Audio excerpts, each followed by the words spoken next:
Chapter 5, Grout History of Western Music, 9th edition. Now, Chapter 5, Polyphony through the 13th century, so through the 1200s. The first thing we have to ask ourselves is, what is polyphony? Now, we talked about this back at the beginning of class. There are three basic textures. You can add a fourth texture if you'd like. Basically, monophonic texture, one line of sound. Homophonic texture, which is one melody with other supporting material, but that melody is always more important than what goes on underneath. And polyphonic texture, where you have multiple lines of equal importance. So, we're going to talk about the development of polyphony, specifically in sacred music, which is where we know that polyphony was developed. And as I think I've already spoken about in class, we know a lot more about sacred music in the Middle Ages than secular music because the church kept records. The church, most of the musical examples we have up at least until the 1200s when the troubadours and trouvères began to write down their songs, the vast majority of the music that we have is sacred because A, the church controlled literacy. Reading and writing was dominated almost entirely by the church. And B, well, if it was written for the church, chances are it was better protected. That if there was a single copy of a manuscript in the cathedral at Notre Dame, there was a much better chance that that is going to survive hundreds of years than if it was in a castle, which may have been, burned during a war, or certainly just in someone's house, which it wouldn't have been, but just for the sake of argument. So, the first thing we have to look at is the church. The church really prospered during this period of about 250 years, from around 1050 up until about 1300. The weather was generally good. There weren't these massive floods and famines that tended to cause economic crises. And things were more or less stable politically, and what this ultimately had the effect of doing was meaning the church was bringing in a lot more money. And since churches bring in a lot more money, they could spend more money and focus on more things like art. This is the great age of the Gothic cathedral, the most famous of which, of course, is the Cathedral of Notre Dame in Paris, which is a truly phenomenal structure, and we'll look at that briefly. But the development of polyphony comes out of that. They're putting more money, more effort into art, trying to make art more elaborate. And polyphonic is certainly a far more elaborate texture than monophonic. So, polyphony basically developed these four concepts, which are cornerstones in Western music. Remember, we're talking about Western music. We're basically talking about anything that developed in Europe and was eventually exported to the Americas. Counterpoint. Counterpoint is the combination of two independent lines, two or more independent lines. There are different rules for counterpoint if you go through history. In music theory, you'll look at 13th century counterpoint has different rules for the way the notes can move against each other than 18th century counterpoint, certainly, 16th century counterpoint, all typified by various famous composers. Harmony. Harmony is what happens when you have simultaneous sounds. More than one note sounds at a time, we can refer to that as harmony. Centrality of notation. Well, if we're going to write more complex music, we have to have a way to write it down. Otherwise, there's absolutely no way we can replicate it from performance to performance. So, the development of notation kind of spurred the developments of polyphony, but also the desire to write more complex polyphony kind of created the need for more specific notation. And then composition as distinct from performance. When you're improvising, be it whether you're improvising jazz, you're improvising a popular music style, you're improvising a cadenza in a classical, in a Mozart concerto, say, or you're singing chant from memory, there's always an element of spontaneous composition. I'm performing it and I'm composing at the exact same time. Writing polyphony kind of separated composition from performance. I'm writing it down so that later someone else will perform it exactly as I wrote it down. The earliest forms of organum are really performing against a drone. When we have one melody against a sustained pitch There's a good example. This is not in our textbook section, a music appreciation textbook came in of a Hildegard von Bingen chant. We'll talk about Hildegard. Being sung against a drone being played by a stringed instrument, a bowed string instrument. Essentially what a drone does, it's one single note that you just hold, well, for the entire length of what's happening, and then you have one line moving against that, creating different harmonies as the line moves from, say, a consonant interval to a less consonant interval, always moving against this one fixed pitch. Eventually, by the 800s, they began to come up with this concept of organum. Now, organum is two or more voices singing different notes in agreeable combinations, is the way the book defines it. Organum becomes the central form of music performance in the Catholic Church, basically for about 400 to 500 years. This term started to be used in the 800s and is used up until 1200. So organum, very important term. That's what we're going to talk about for the rest of the chapter. We start with parallel organum. In parallel organum, the chant melody is the principal voice. Now, this is important, that all of this organum is based on a pre-existing Gregorian chant. We've talked about chant in the earlier chapters. So we've got all of these Gregorian chants.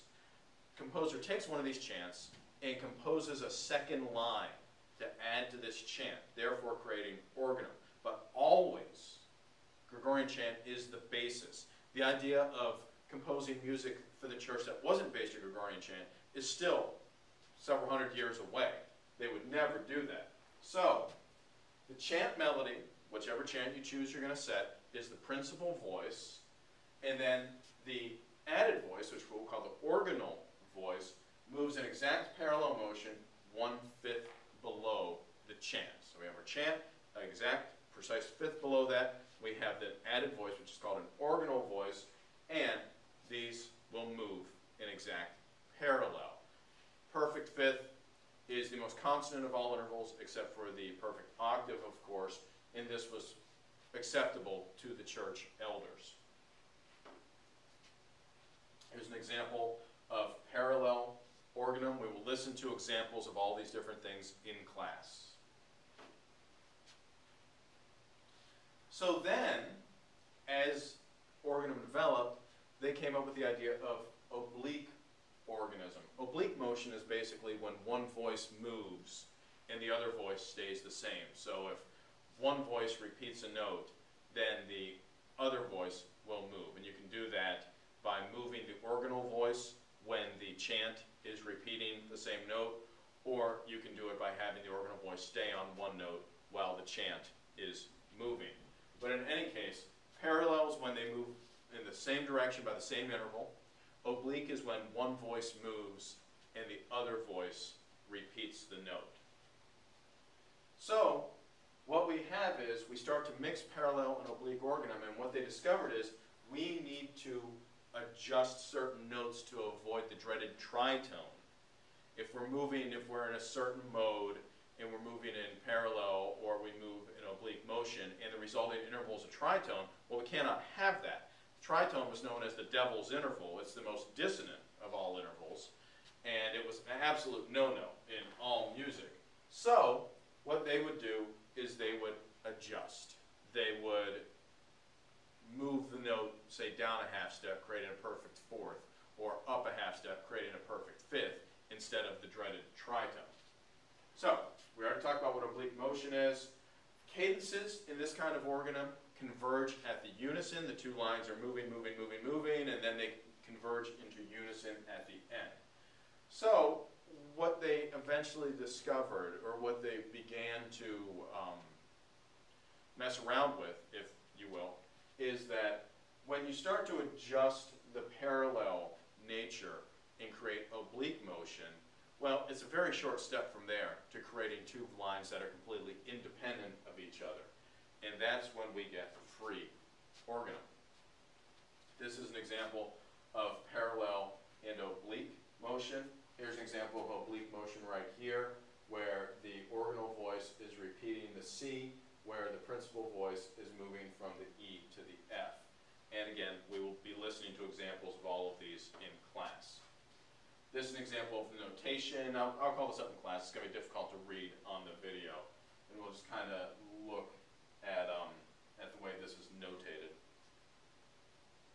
So this eventually leads, a couple hundred years later, we've talked about this, that in the Catholic Church it takes a very long time for ideas to permeate and become acceptable. So in the late 11th century, we're talking close to 300 years after they began to write parallel organum, we come up with free organum. Now, how do we know this?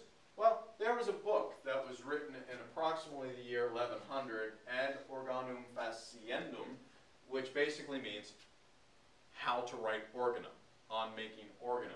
It's a set of instructions with musical examples about how to write free organum. We've talked about this.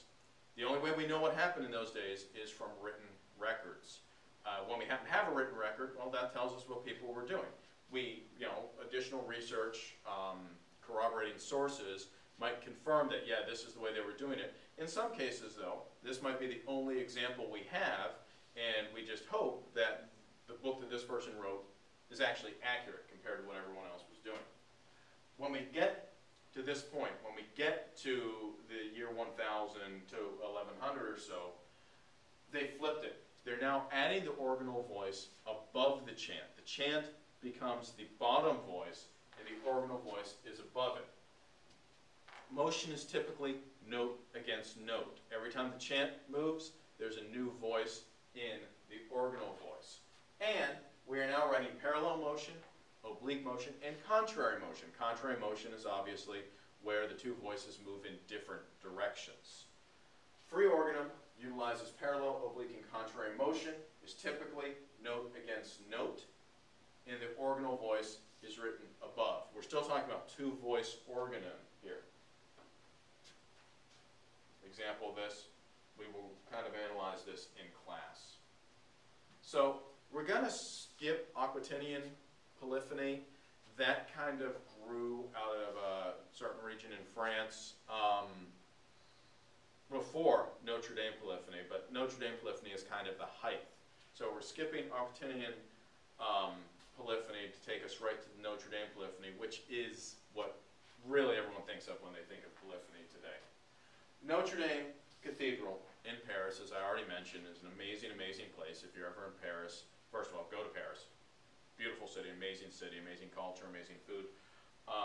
Go to the Cathedral of Notre Dame. And this is one of the most important cathedrals in all of the world. And musically speaking, this is where one of the massive revolutions in music occurred. There's a generic term which we call the Notre Dame School. And that is two composers, Leonin and Periton, who we will discuss, and their students, their imitators, their followers, kind of collectively are called the Notre Dame School of Composition, of organum. And this developed in the late 1100s or so.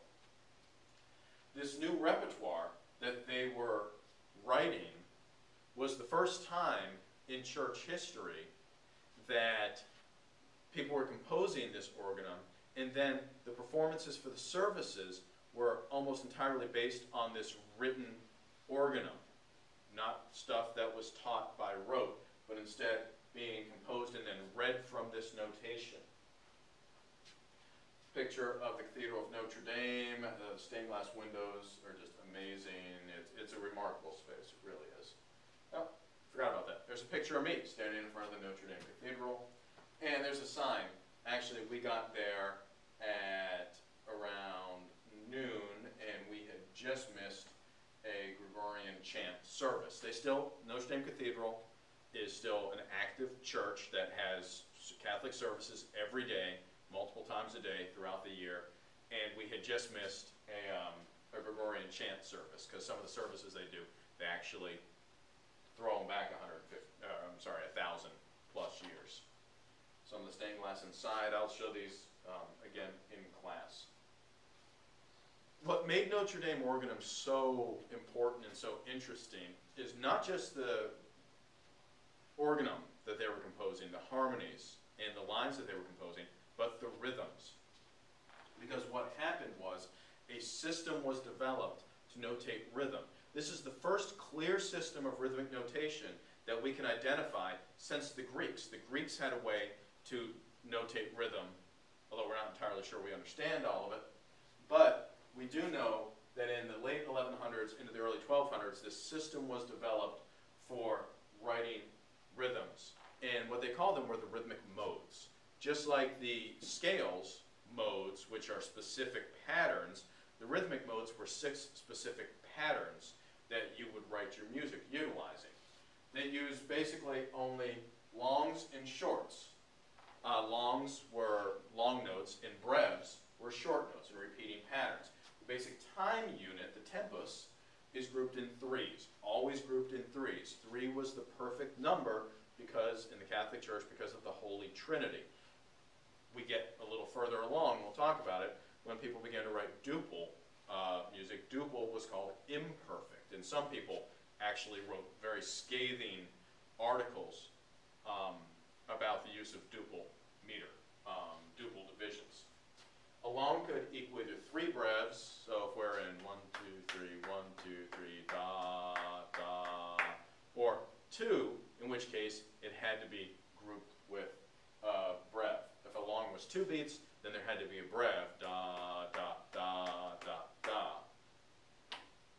And here are the 6 rhythmic modes. Basically, long brev, brev long, brev, brev. You can think of this as being in 3/8. Rhythmic number 1 is basically in 3/8. 2 is in 3/8. Rhythmic mode number 3 is in 6/8. Rhythmic mode number 4 is in 6/8. Rhythmic mode number 5 is in 6/8. Rhythmic mode number 6, 3 brevs, is in 3/8. All triple divisions. So you now combine this ability to write rhythms with the invention, the developments in polyphony, and we wind up with some of the most complex music that had ever been written up to this point. How do we know what was going on during the late 1100s and 1200s? Well, there's a book, the Magnus Liber Organi, which I like to define or translate as the Big Book of Organum. The Great Book of Organum was written by someone, we don't know who wrote it. It was an anonymous author. They didn't put their name on it. We're pretty sure they were a student at Notre Dame at the time. But they wrote this book, this person wrote this book, but we don't know who they are, so they're anonymous.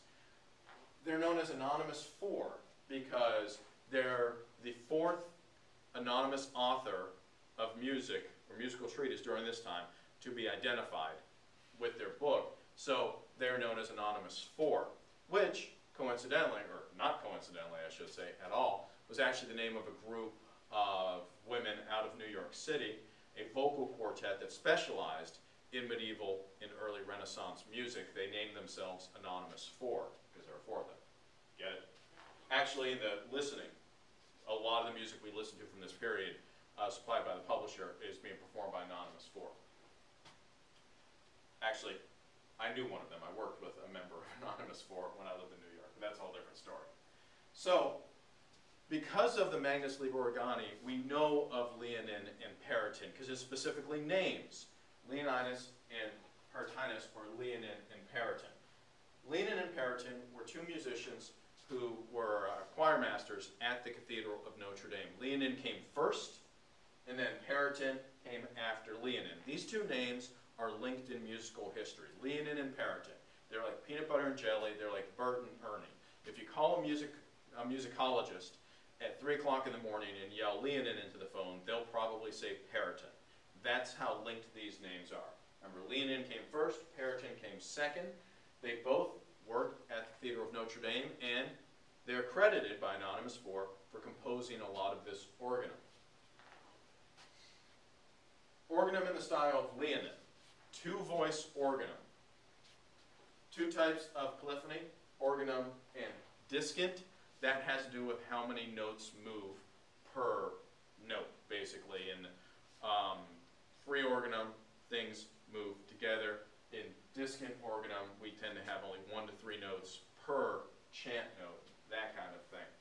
The tenor, which is the lower voice, sustains the chant melody, but very stretched out, almost becoming, in effect, a drone. So the tenor, the lower voice, is singing the Gregorian chant that Leonin has selected as the basis of his organum, but in very long, stretched out notes, which we're going to call a cantus firmus, or fixed voice.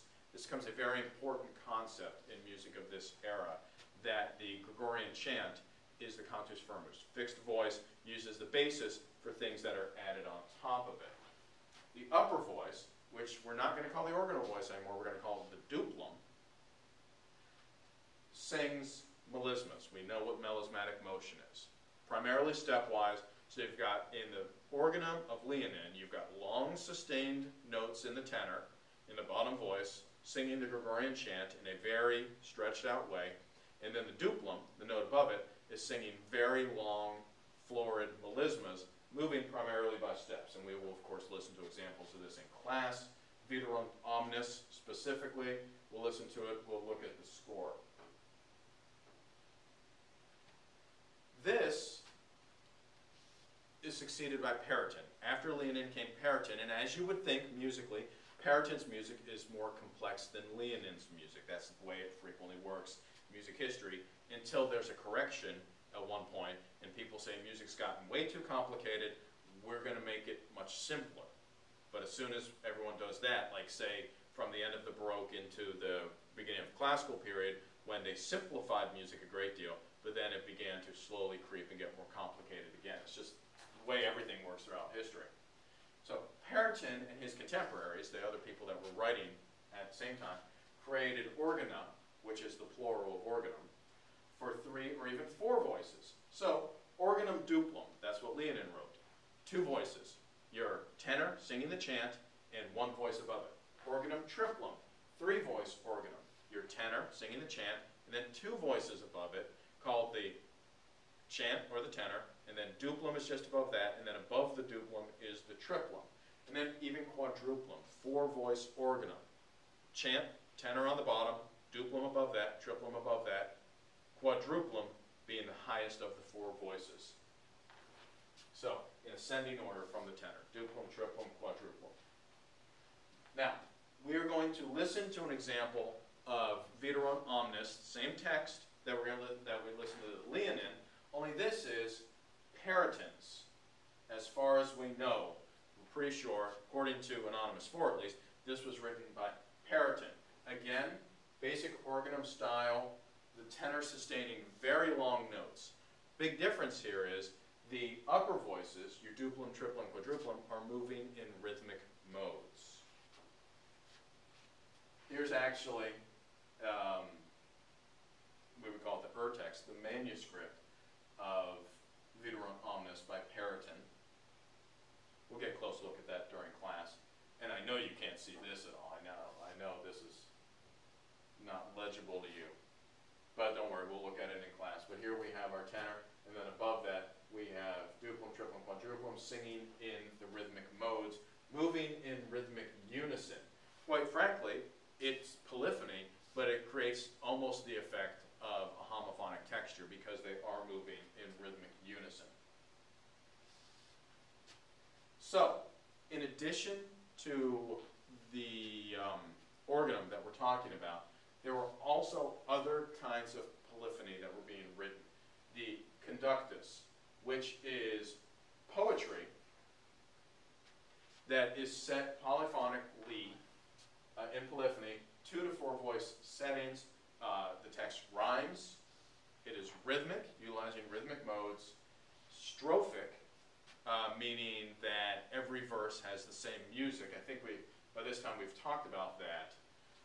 It can be a sacred topic or a serious topic, but there's a big difference. It could be sacred music, but the tenor was not chant. The tenor was not using one of the pre-existing Gregorian chants. Instead, the tenor is newly composed, which is how we could have secular. Conductus could be sacred, it could be secular, but the most important thing is that it's newly composed tenor, not based on chant at all. All voices are singing in the same rhythm, utilizing the rhythmic modes. This is generically known as the conductus style when they said it in other genres. Not unlike that, the organum quadruplum that we're talking about with periton. Syllabic, meaning that every syllable gets its own note. No melismas. This is an example of conductus, and we will listen to this in class.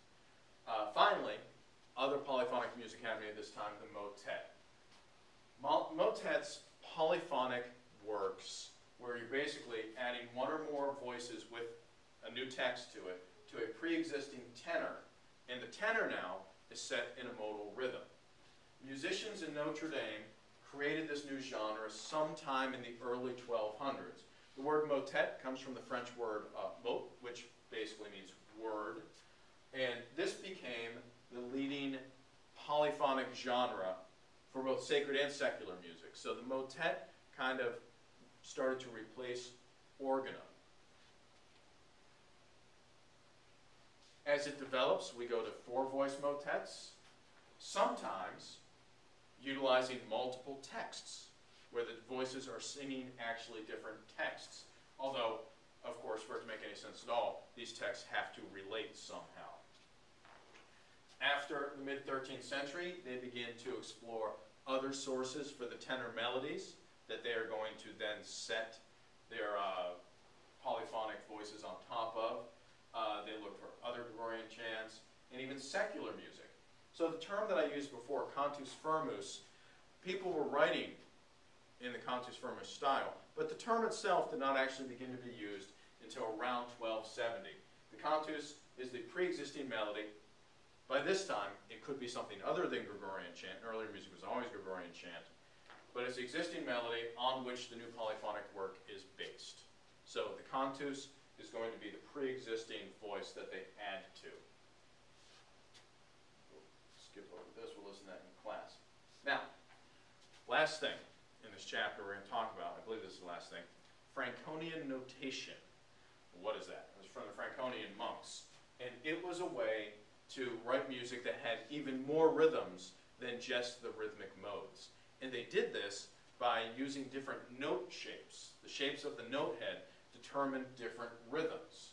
So, motets that were in Franconian notation, Franconian style motets, are actually more rhythmically complex than what had come before, because with this new notation, you could write more complicated rhythms. Each upper voice, instead of being in unison rhythmic modes, each upper voice could now have its own different rhythm. Here's an example of Franconian notation with the contemporary translation of that. I will show this in class. The shape of the note head determines the length of the note. Not unlike, well, today we don't have different shapes note heads, but if a note head is filled in, it means something different than if a note head is hollow. And then, of course, the flags mean everything, contemporarily speaking, as far as rhythm. Oh, sorry, I forgot about English polyphony. One last thing about Franconian notation is actually the concept stayed around for hundreds of years afterwards. In the 1800s in America, certain religious orders were actually publishing hymnals, and there was a whole style called shape note singing, which is essentially the exact same idea. The shape of the note determines the rhythm of the note. It was thought that it would be easier for people to learn how to read music based on shape note singing. So actually there's a lot of music written in America, primarily sacred music, that utilizes shape note singing, which basically comes from the Franconian notation of 600 plus years earlier.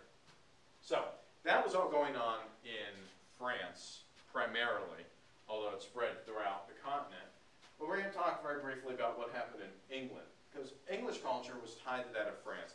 After the Normans conquered the Norman conquest in 1066, and if you're interested, you can read about it. Believe me, I've tried reading French and English history as it relates to all of the different people that were in charge and all different wars, and this person was the king and this person, it's incredibly complicated and frustrating. So the English adopted French culture because the French were basically running England, but the English musicians still came up with their own distinct style. And this is the last thing we're going to listen to from this chapter. It's a rota. Rota is an English round. Now you know what a round is. A round is like singing row, row, row your boat. where you're just repeating the same thing over and over and over again, and then by displacing it rhythmically, you're creating polyphony. In this case, imitative polyphony. A rota is a canon or a perpetual round. The most famous, Sumer is a in, summer is coming in. And we're going to listen to an example of this. Everyone always gets a kick out of Sumer is a in.